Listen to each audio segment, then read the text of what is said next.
Salut à tous, c'est David, on se retrouve aujourd'hui pour la vidéo test du Pixel 6a. Donc j'ai passé un mois avec ce téléphone et je vais vous dire ce que j'en ai pensé de ce nouveau Pixel. Alors niveau design, je vais faire un tour très rapide car comme je l'avais précisé dans ma vidéo de déballage, on retrouve le même design que sur le Pixel 6 et le Pixel 6 Pro.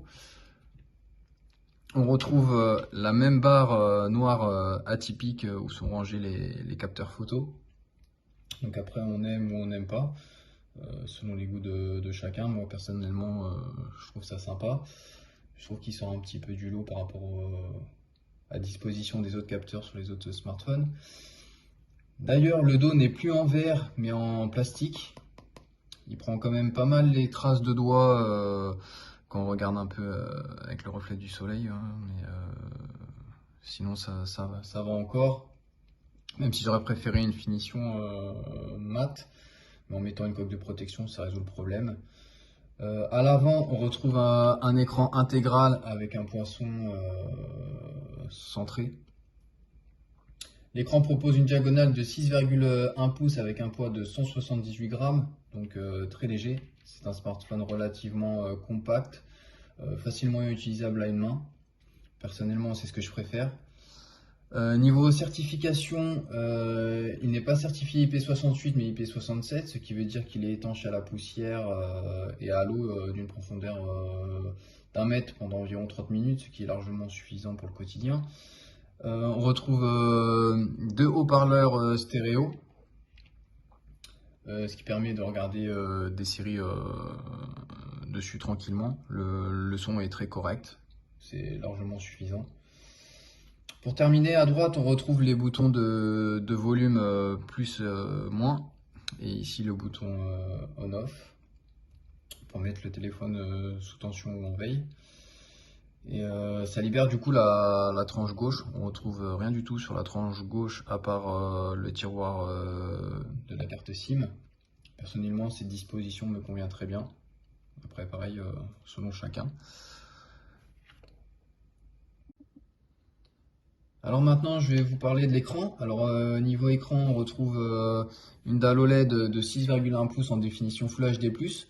Les contrastes sont très bons et les noirs profonds. La luminosité est suffisante, aucun souci particulier, sauf peut-être en plein soleil où c'est juste, c'est limite.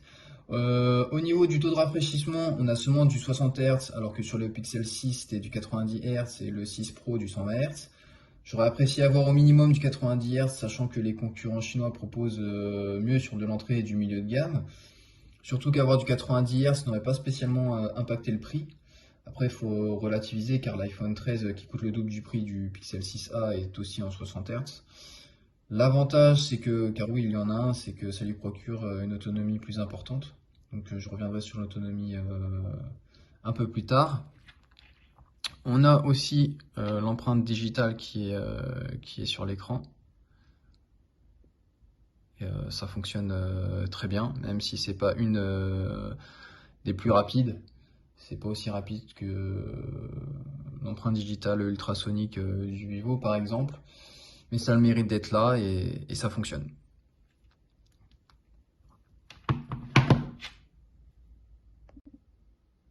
Alors niveau Android, ça tourne sur Android 13. Donc, je vais pas m'étaler sur le sujet parce que je trouve qu'il n'y a pas grand chose qui change par rapport à Android 12. Sauf quelques nouveautés, mais elles sont minimes. Toujours est-il que Google propose tout de même des fonctions spécifiques au Pixel et qu'on ne retrouve pas chez la concurrence, comme par exemple l'assimilation de Google Traduction. Toutefois, en gérant la totalité du smartphone, hardware et software, la firme Mountain View s'approprie quand même une optimisation à l'Apple, un système d'exploitation brut sans surcouche logicielle ou esthétique. Donc à l'usage, le Pixel 6a est très agréable à utiliser pour les tâches basiques, hein, téléphoner, agenda, messages, réseaux sociaux. Les widgets sont toujours disponibles pour améliorer aussi l'ergonomie, si besoin, pour ceux qui aiment bien ça. On retrouve aussi la gomme magique pour effacer des personnes ou des objets sur les photos. donc la même fonction qu'il y a sur le Pixel 6 et le Pixel 6 Pro. Maintenant, on va parler niveau autonomie et batterie.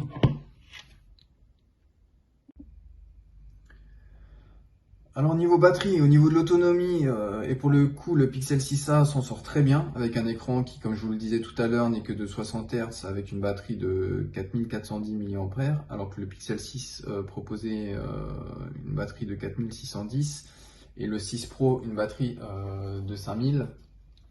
Donc on a atteint sans difficulté une journée entière et complète.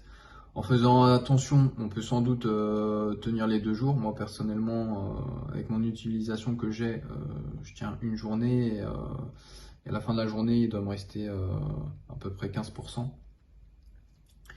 Après, c'est selon l'utilisation de chacun que l'autonomie du coup variera.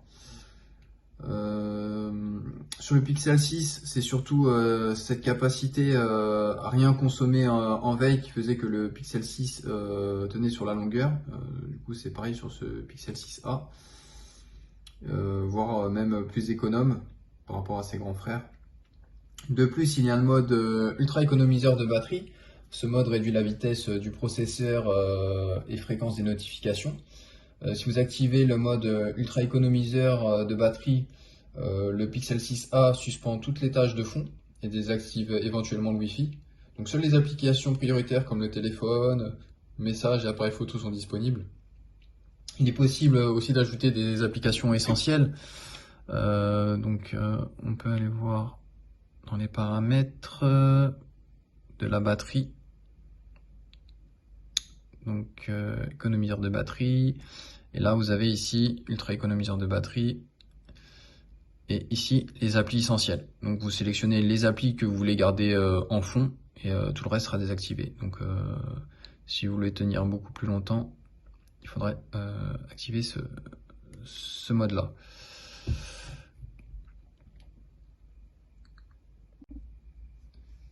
Alors niveau processeur et côté performance, comme pour les Pixel 6 et 6 Pro, le nouveau Google Pixel 6a embarque le SoC entièrement conçu et développé par Google. Enfin pas entièrement car Google a travaillé quand même en collaboration avec Samsung, je tiens à le préciser. Donc le fameux Google Tensor et sa puce Titan M2 dédiée à la partie sécurité. Les résultats sont donc presque identiques pour le Pixel 6 et 6 Pro. La légère différence par rapport à ses frères, c'est qu'il n'embarque que 6 Go de RAM LPDDR5 contre 8 Go sur le 6 normal et 12 Go sur le 6 Pro. Ce SoC offre ainsi une puissance comparable avec un Snapdragon 870 et fera tourner la plupart des jeux sans problème. En tout cas, je n'ai pas relevé de problème particulier à l'usage. Sauf que je trouve que ce processeur chauffe pas mal. Quand je le mets à charger ou lors des sessions de gaming, je trouve qu'il chauffe quand même un petit peu, même si c'est toujours moins chaud qu'un 8 Gen 1 ou un Snapdragon 888.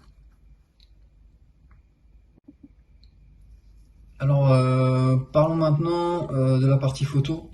Si on regarde du côté des constructeurs chinois comme Samsung et Xiaomi par exemple qui font la course aux pixels, désolé pour le jeu de mots, mais Google choisit plutôt la stratégie d'Apple avec moins de pixels mais pas pour autant une moins bonne qualité. Le 6A se contente ainsi d'un capteur grand angle double pixel de 12,2 millions de pixels avec une ouverture 1.7 et un ultra grand angle de 12 millions de pixels avec une ouverture 2.2. Offrant un champ de vision de 114 degrés.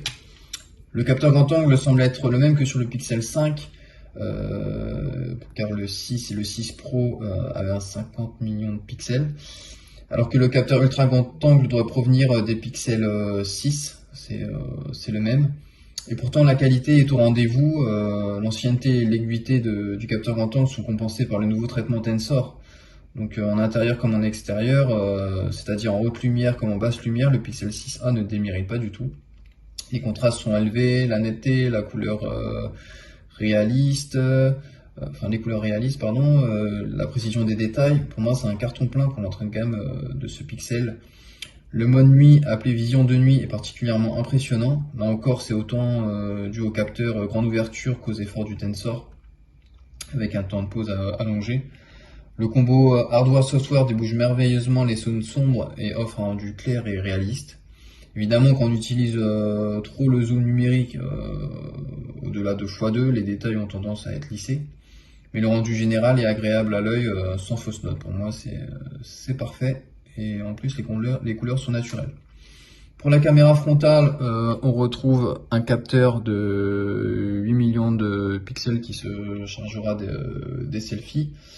Et pareil, le rendu de la peau est parfait et c'est très bien optimisé.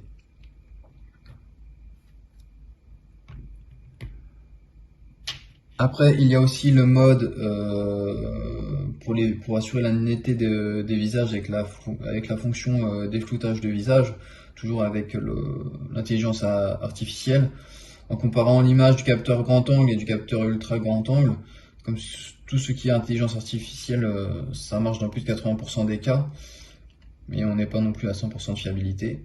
Et niveau vidéo, pour moi, c'est vraiment du haut de gamme. On peut filmer en Full HD et en 4K jusqu'à 60 images par seconde avec une très bonne stabilité. Franchement, j'ai été estomaqué par la stabilité. Franchement, il n'a rien à envier au haut de gamme. Le mode anti-bougie améliore la fluidité des vidéos, notamment en focale. En matière de paramétrage, on reste dans les classiques, hein. Ainsi, en plus du mode normal, on retrouve un mode ralenti ou accéléré et l'enregistrement vidéo fonctionne avec l'optique aussi ultra grand angle en 0,6 ou le zoom optique une fois et deux fois. Je vais vous mettre un lien dans la description qui vous enverra vers mon Google Drive pour voir les photos que j'ai prises pendant mes vacances. Ça vous permettra de juger par vous-même de la qualité des photos. Voilà, on arrive à la fin de cette vidéo. Donc pour conclure, ce Pixel 6a, c'est sûr qu'il n'a pas le meilleur écran, il n'a pas le meilleur appareil photo, il n'a pas le meilleur processeur, mais ça reste quand même un smartphone équilibré dans tous les domaines et avec un prix plutôt juste. Il offre une solution très équilibrée, sans réel défaut à la majorité des utilisateurs en dessous des 500 €. Si je devais lui donner des défauts, c'est qu'il n'y en ait pas vraiment un, mais c'est le 60 Hz. Effectivement, j'aurais préféré avoir du 90 Hz. Maintenant, effectivement, comme je dis dans ma vidéo, sur l'entrée du milieu de gamme, on trouve du 90 et du 120 Hz, mais ces smartphones-là font d'autres concessions dans d'autres domaines. Mais ce qui est sûr, c'est que si vous cherchez un très bon photophone dans le milieu de gamme, foncez sur ce Pixel 6a. Pour moi, je suis pas déçu. Et de toute façon, vous pourrez aller voir mes photos et juger par vous-même. Voilà, c'est tout pour aujourd'hui. Si tu as apprécié ma vidéo et que tu veux me soutenir, mets le pouce qui va bien. Aucune inflation pour l'instant, c'est toujours gratuit malgré la guerre en Ukraine qui continue, mais toujours pas d'inflation sur le fait de liker les vidéos. Donc si tu veux me soutenir, n'oublie pas de le mettre et prends soin de toi. À bientôt, ciao ciao.